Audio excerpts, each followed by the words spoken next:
बम के अंदर गाय व सुअर की चर्बी मिलने से मेरठ में 1857 की क्रांति का आगाज हुआ था, जिसमें मातादीन वाल्मीकि ने मंगल पांडे को इसकी सूचना दी थी और मंगल पांडे ने विद्रोह खड़ा कर दिया था।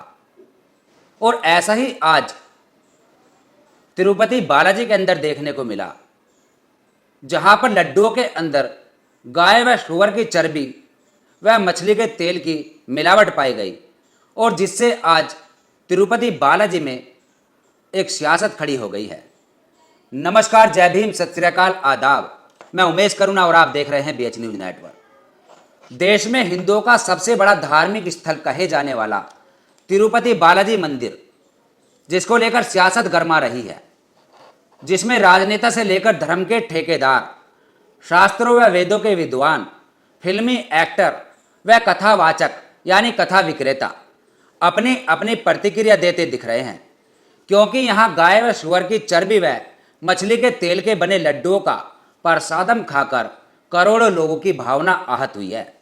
श्रद्धालुओं का धर्म भ्रष्ट हुआ है, यानी पाप चढ़ गया है, जिसको देखते हुए कल मंदिर के शुद्धिकरण के लिए एक शांति होम का आयोजन कराया गया है, जिससे तिरुपति जी के भक्तों में काफ़ी खुशी देखने को मिल रही है।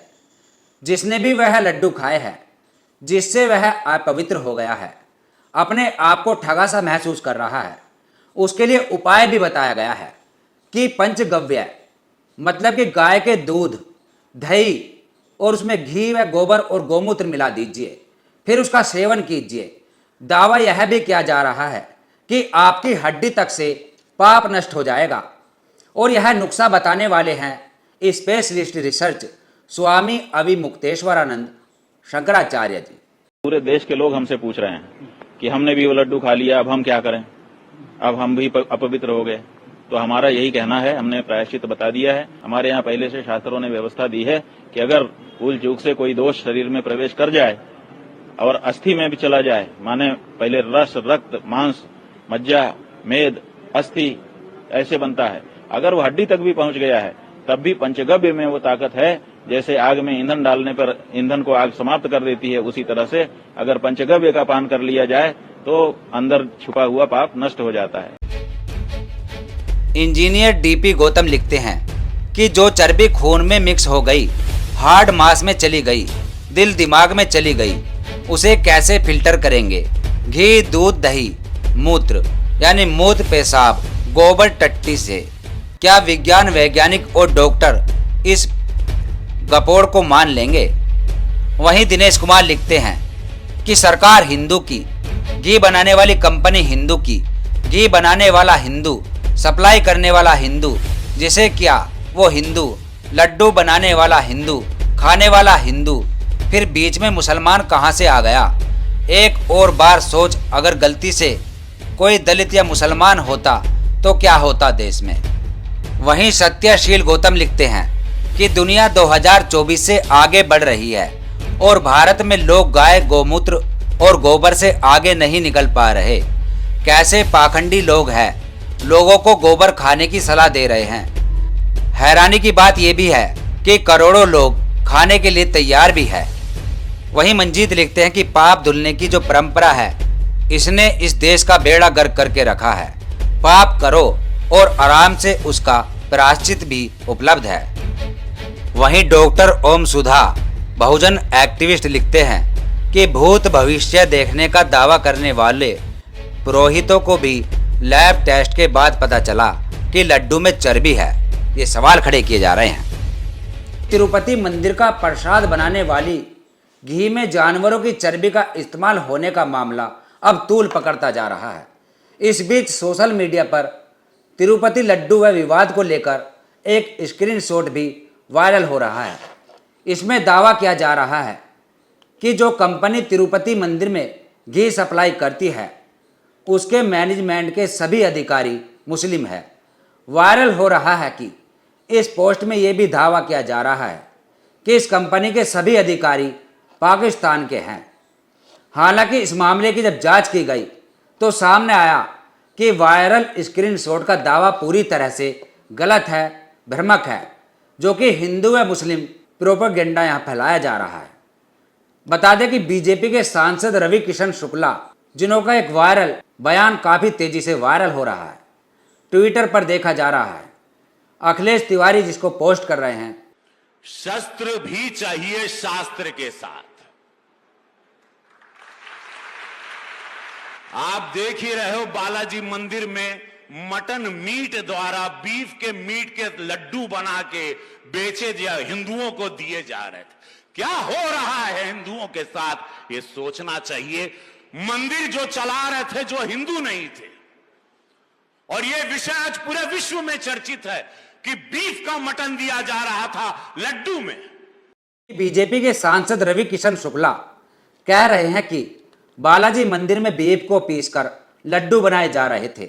मंदिर जो चला रहे थे वो भी हिंदू नहीं थे। शायद सांसद जी को जानकारी करनी चाहिए कि आस्था के साथ खिलवाड़ करने वाले हिंदू ही थे। इतनी नफरत न फैलाए। बता दें कि तमिलनाडु की AR डेयरी फूड्स कंपनी, जो कि जुलाई 2023 के बाद तिरुपति मंदिर में घी सप्लाई करने वाली कंपनियों में शामिल थी। ये कंपनी तमिलनाडु के डिंडीगुल में स्थित है। इस कंपनी में सभी लोग हिंदू हैं, जिसमें कि राजशेखरन R, सूर्या प्रभा और R श्रीनिवास SR नाम के 3 डायरेक्टर्स हैं। इस मामले में सुप्रीम कोर्ट में याचिका दाखिल की गई है।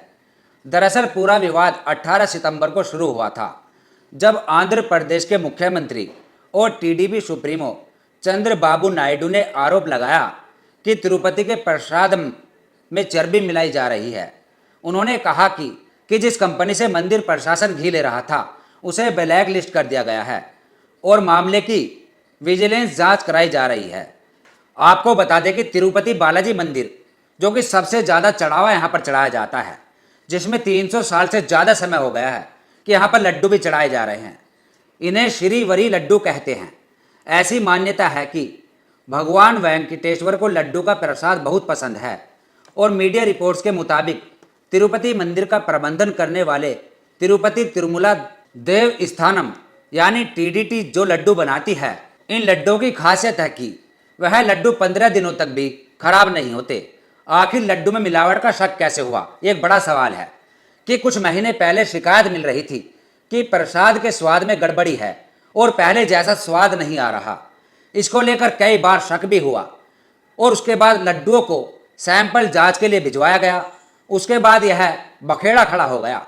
हम आपको बता दें कि सोशल मीडिया पर इसको लेकर बहुत ही आरोप प्रत्यारोप लगाए जा रहे हैं और जो इसको लेकर बखेड़ा खड़ा कर रहे हैं, जो इसको धर्म के नाम पर उन्माद फैलाना चाहते हैं, उन लोगों को भी व्हाट्सएप पर, ट्विटर पर नसीहत दी जा रही है।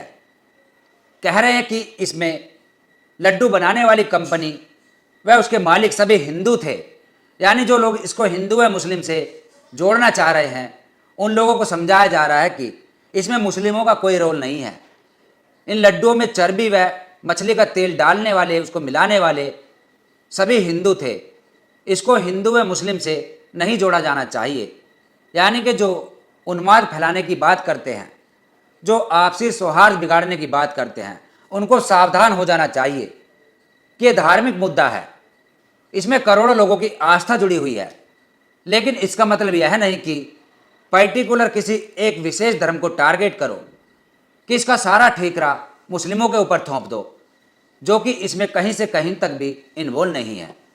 और जो ये वायरल पोस्ट यानी कि भ्रम फैलाया जा रहा है कि इससे मुस्लिम जुड़े हुए हैं, इसकी जांच करने के बाद जो पता चला कि इसमें मुस्लिम कोई एक भी आदमी नहीं जुड़ा हुआ। इस पर आपकी क्या राय है, इसमें अपनी प्रतिक्रिया दें और देखते रहिए BH न्यूज़ नेटवर्क। धन्यवाद।